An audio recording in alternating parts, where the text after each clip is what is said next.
I want to start today with a question that, well, it feels simple, but depending on how you answer it, it might just dismantle your entire worldview. What is the greatest lie told about Africa?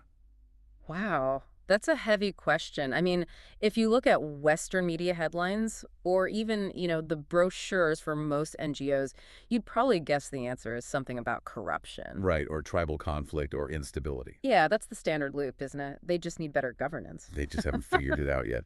But we're looking at this fascinating interview today with the Tunisian economist Farhel Kaboub, and he says the greatest lie is much more fundamental. He says the lie is that Africa is poor. That is the core premise, and his logic is just piercingly simple. If Africa were truly poor, colonial powers wouldn't have shown up in the first place. And they certainly wouldn't still be there economically. Exactly. You don't colonize a poor country, you colonize a rich one to extract its wealth. It's a distinction that just changes the entire math immediately. If the continent is rich in resources, lithium, cobalt, gold, oil, but the people are struggling, it's not a poverty problem. It's an engineering problem. Right.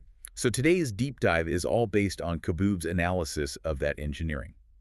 We're going to unpack why having a flag and an anthem isn't the same thing as being free. And we're going to look at three specific structural traps that keep the continent in debt. And these are mechanical traps, not accidental ones. And then we get to the solution. A geopolitical strategy he calls the bargain of the century. Which sounds like a bit of a thriller. It does. I love a good heist movie plot. Mm. But before we get to the how, we have to understand the trap itself. Mm. Kaboub makes this really interesting distinction between independence and sovereignty. Yeah. I feel like we use those words almost interchangeably, in casual conversation. But he says they are miles apart. They really are. Think of it like this. Political independence is the surface layer. You have your territory, your national anthem, your football team, your seat at the UN. That happened for most African nations in the 50s and 60s. That's the flag. So you have the keys to the house. You have the keys, but you don't control the plumbing or the electricity or the foundation. That is sovereignty. Kaboub argues that if you don't have food sovereignty, energy sovereignty, and crucially, technological sovereignty, your independence is basically a hologram. You're still dependent. Completely dependent on the very powers you supposedly broke away from. Is that, let me play devil's advocate here for a second. Is that really a fair assessment? Globalization means everyone is dependent on everyone, right? Even the U.S. depends on, Chinese manufacturing or Saudi oil. Is Africa's situation really that different? That's a valid pushback, but the difference is in the power dynamic. It's in the design. Kaboub points out that the colonial economic architecture was built to assign Africa three specific roles. And these roles haven't really changed. Not fundamentally, no. It's not mutual dependence. It's structural subservience. Okay, so what are the roles? Role number one, a source of cheap raw materials. Dig it up, cut it down, ship it out. Simple enough. Role number two, a consumer of finished goods and technology from the global north. So sell the raw copper for cheap and then buy back the finished phone wire at a premium. Precisely. And the third role is what he calls the dumping ground. This is where the North outsources obsolete technology or assembly line manufacturing that they don't want anymore. And they frame it as development or job creation. Of course. But really, it's about offloading low-value processes that might pollute local environments or just rely on super low-wage labor. That's a cynical take on development aid. We usually frame these factories as investing in Africa. It is cynical, but Kaboub asks us to just check the logic. He points out that colonial systems were never designed for justice or democracy or human rights. They were extractive machines. So why would we expect the institutions built by those same powers, like the World Bank or the IMF, to suddenly produce prosperity for the people they were designed to extract from? You can't expect a system designed for extraction to deliver development. The logic just doesn't track. Okay, so let's get into the gears of this machine. If this is an engineering problem, show me the blueprints. Kaboub outlines three specific structural traps. The first one is food. And there was a stat here that actually made me gasp. Africa imports 85% of its food. 85%. It's a staggering number. How is that even possible? We're talking about a continent with massive amounts of arable land. Historically, wasn't Africa a breadbasket? It was, yeah. Less than 100 years ago, Africa was feeding itself and exporting food to Europe. This shift happened in the 1950s and 60s, and it wasn't an accident in nature, it was a policy decision made in Europe.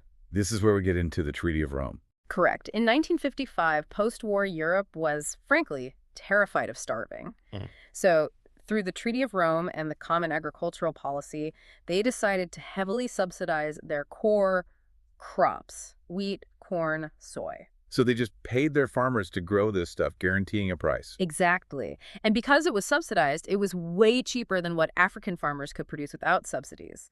Then, Europe just flooded African markets with this cheap grain. So put yourself in the shoes of a local farmer in, say, Senegal. You're growing grain, but suddenly the imported French wheat at the market is half the price of yours. You go out of business. You have to. You do. And to survive, you're forced to switch to cash crops, things like coffee, tea, cocoa, tobacco. Things you can't eat. Things you can't eat, but that you can sell to the West for dollars. To get dollars to then buy the food you used to grow yourself. It's a perfect vicious cycle. And this is where language really, really matters. Kaboub warns us against the term food security. Which sounds so positive. I am secure in my food. It sounds great, but he says it's a trap. Food security just means you have enough calories to eat. It doesn't care if you have to buy them or even beg for them through aid. Doesn't care where the food comes from. Exactly. Food sovereignty means you produce it yourself. And he notes this fascinating hypocrisy. In France, the ministry is explicitly called the Ministry of Agriculture and Food Sovereignty. Of course it. But when French diplomats talk to Africa, they only talk about food security. Wow. One is we control our destiny. The other is we just need to be fed. That is a huge difference. Okay, let's move to trap number 2. Energy. This one feels like a paradox because when I think of Nigeria or Angola, I think of oil. Right. Energy giants. Yeah. You think of oil extraction. But here's the catch. Nigeria and Angola are major oil exporters, yet they import almost all of their refined fuel.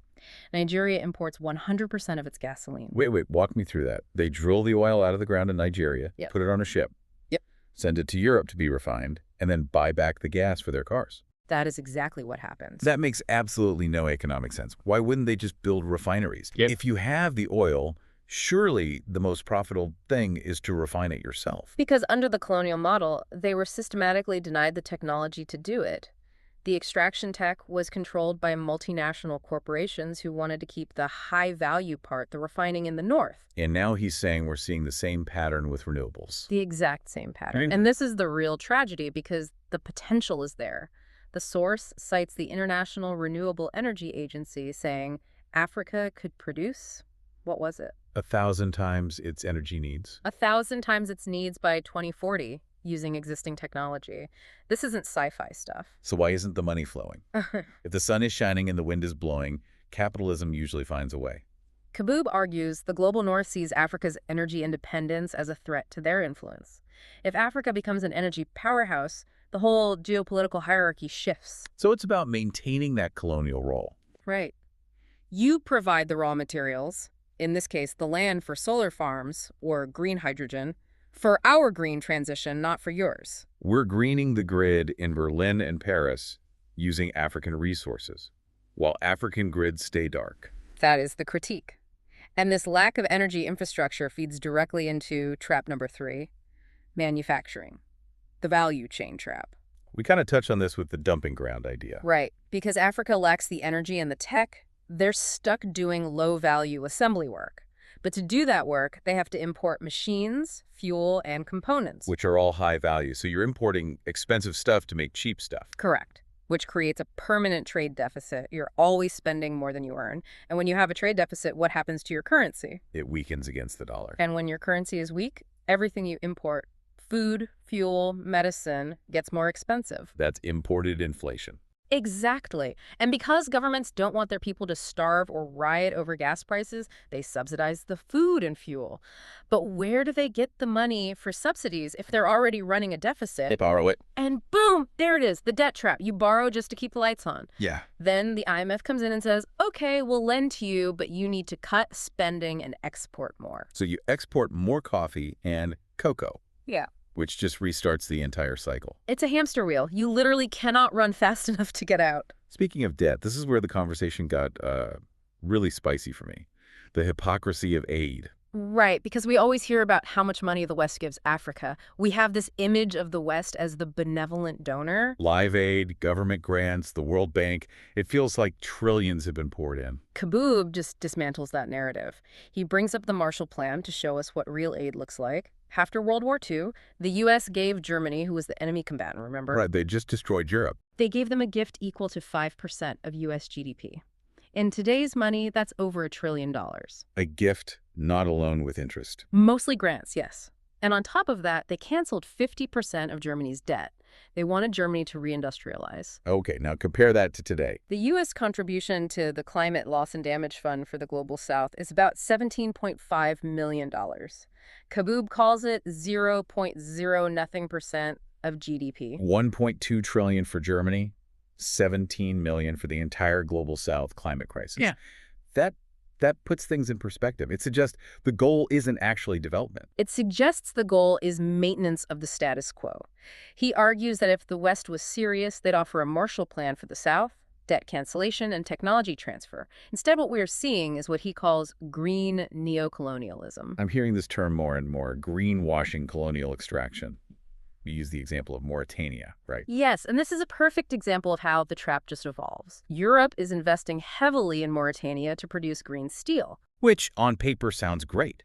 Decarbonizing steel is a huge win for the planet. Ideally, yes. But the plan isn't for Mauritania to use that steel to build its own bridges or factories.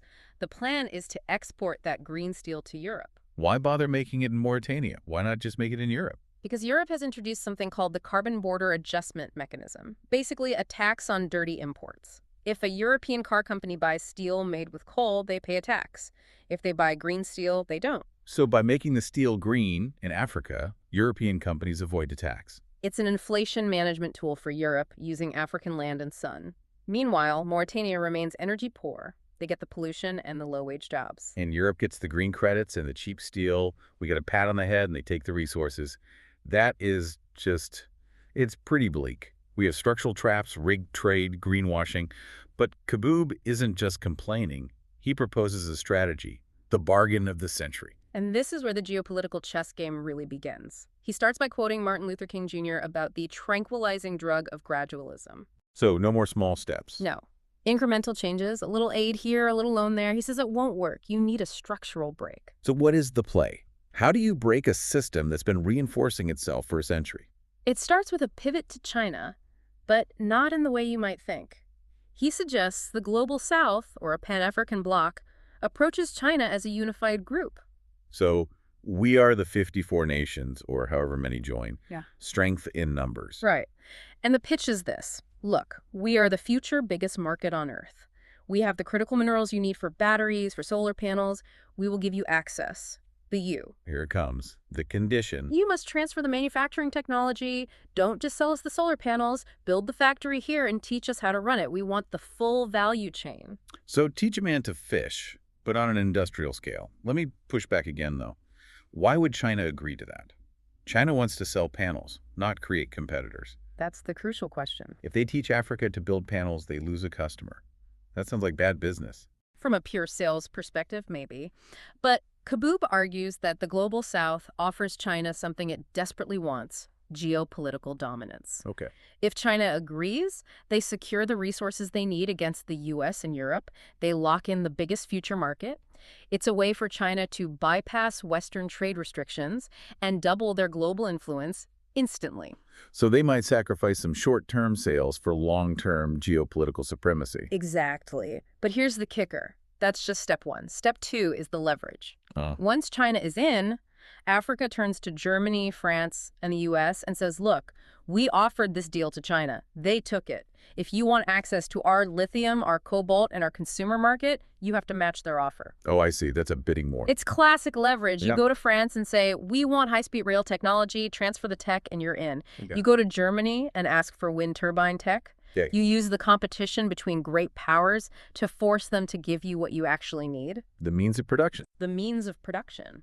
It creates a multipolar world where the global south isn't at the bottom.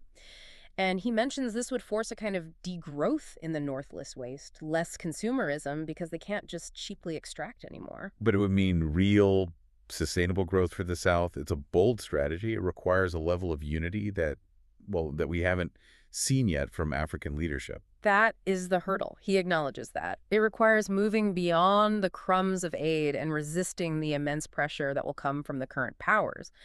But he argues it's the only way out. So what does this all mean for us? We've unpacked a lot here. I think the synthesis is realizing that the poverty we see in news clips about Africa isn't a natural state. It's a structural engineering feat. It was built this way. The debt isn't the disease. It's just a symptom of the lack of sovereignty. That distinction between security and sovereignty is really going to stick with me. Food security is being fed. Food sovereignty is being able to feed yourself. And that applies to everything. Energy, technology. If you don't own the tech, you're just a tenant in your own house. Before we wrap up, there was one final thought Kaboob mentioned about climate change that really raised the stakes for me. This isn't just about economics anymore. Yes, the displacement figures. The World Bank estimates over 100 million Africans could be displaced by climate change by 2050. 100 million people on the move. That is a migration crisis the world has never even conceived of. And Kaboob's point is that if the current green plans from Europe and the US are just extraction in disguise, just taking the hydrogen and the minerals and leaving the people behind, we're not just looking at an economic failure. We're looking at a humanitarian catastrophe. It really reframes the bargain of the century, doesn't it? It's not just an economic strategy, it's a survival strategy. Absolutely. He references that concept of kicking away the ladder. The West climbed up and then kicked it away so no one else could follow. And he's saying the Global South needs to build a new ladder, or they might not have a habitable future. That is a heavy but necessary place to leave it. The takeaway for our listener: don't just look at the debt numbers, don't just look at GDP. Look at who owns the technology. That's where the real story lies. Thanks for diving deep with us today. This was an eye-opener. A pleasure as always. We'll see you in the next one.